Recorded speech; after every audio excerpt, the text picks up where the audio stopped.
time to rethink the issue of local content in the continent, even within the eyes or the spectrum of international oil companies and national oil companies. Here's what I think some clear things need to be done. We have to move away from nationalizing the issue. We have to regionalize the issue. We have to have not just local content. Right now we have, if I'm looking at a project in Nigeria or Ghana or Equatorial Guinea or Tanzania, and if there's a project there, if you cannot find a company from that country, you have to look elsewhere. And that elsewhere mostly means either China, America, or Europe. But then we're looking at trade within Africa and building content within Africa. So we have to look at regional and African content.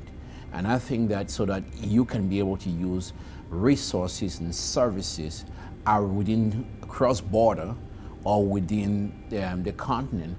And so that creates more interactions, that creates more deals, that gets Africans building companies to work within Africa and grow Africa.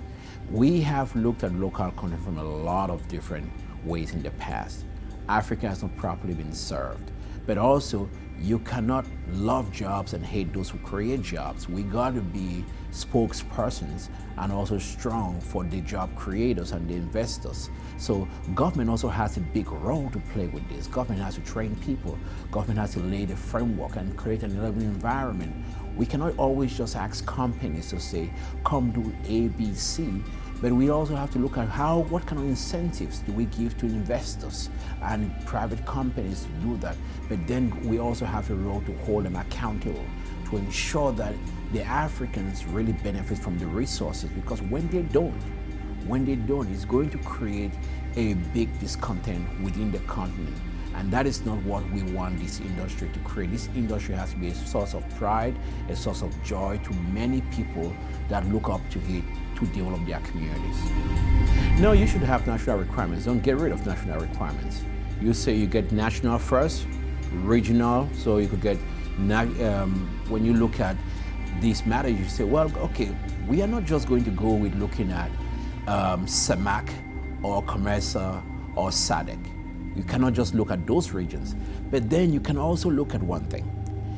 If you start and you say we would hire people from Nigeria first, if we can't find the qualified employees or qualified contractors from Nigeria, we can look around the ECOWAS region.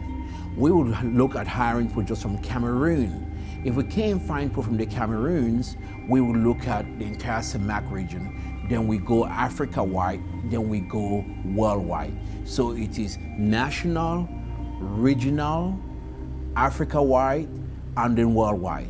That creates a level playing field, because there might be Africans who have done well. You should look at the cross-border nature of the oil and gas industry in Africa. Nigeria, for example, has some of the best oil service companies. But guess what? When they cannot do work in Nigeria anymore, they cannot take their skills out. They should be able to use the skills out there. I think we have to also look at it from a human perspective. If you want to build a great company within Africa, you want young Africans, whether they are people in the tech sector and everything, to look at this industry and say, we want people, I want to see people like me. I want to see people who understand my background, who came from something like what I came from and defied the odds and became bigger. So when you walk in that room, you look at a Nigerian who came from the streets of Lagos or Abuja, you look at somebody who came from the streets of Nairobi, Kenya, or the barrios around Malabo or in Luanda, and they became something because they did everything you asked them to do. You work hard, you train well, you stick by the rules, and you really move up.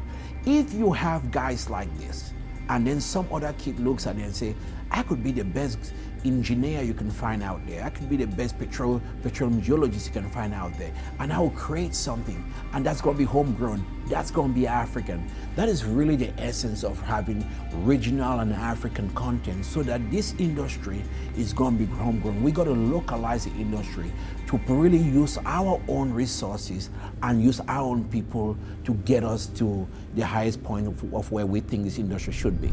Centurion has a very, very big pillar in Equatorial Guinea, and really I think we're one of the best advisors in the country. I think bringing the energy here back into Equatorial Guinea, this is going to create a big, it'll be so impressive. You are going to see a really amazing time for the industry. There's a resurgence in the industry, and having an energy here, it's also about including energy dialogues. People are going to put energy on the front burner of the national dialogue in that country. So you're going to have a discussion between how do you take huge gas opportunities and create power projects? How do you take huge gas opportunities and create other petrochemical projects, whether it's urea, ammonia, APK? I'm not saying this is going to happen tomorrow, but that dialogue starts, and you have to come up with a new national initiatives of saying, how do we encourage local content? Where do we find, what role do people play in getting that?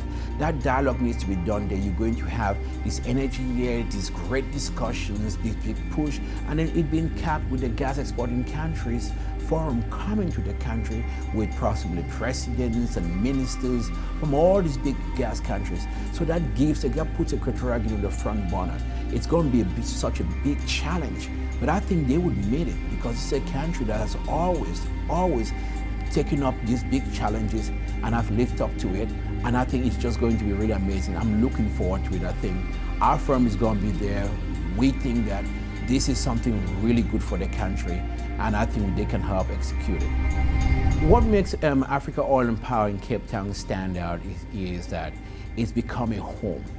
You know, when you look around Africa, most people just talk about oil and gas. Most people talk about oil. What you find at Africa Oil and Power in Cape Town is the only unique place where you talk about the connection between oil and power. So there's that dialogue going on there. And I think what is very important is that interactive nature, that you have everybody there discussing issues and really creating an African sense of it.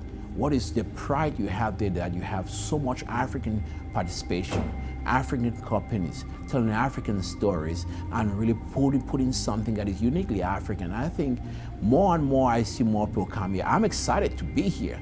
One of the reasons why I'm excited to be here is that it's not just meeting everyday people, but the love I see among people within the industry, the willingness for them to collaborate together, a strong desire to see that it's not just an event, it's become a movement. It's become a dialogue forum. It's become where people are getting deals done. I know a lot of people who come down here to get deals done. So you go in there and you really get the value for what you put out there. So I'm looking forward to coming to many years of Africa Oil and Power. And I just think they have a great team, that they do a really good job at putting this together.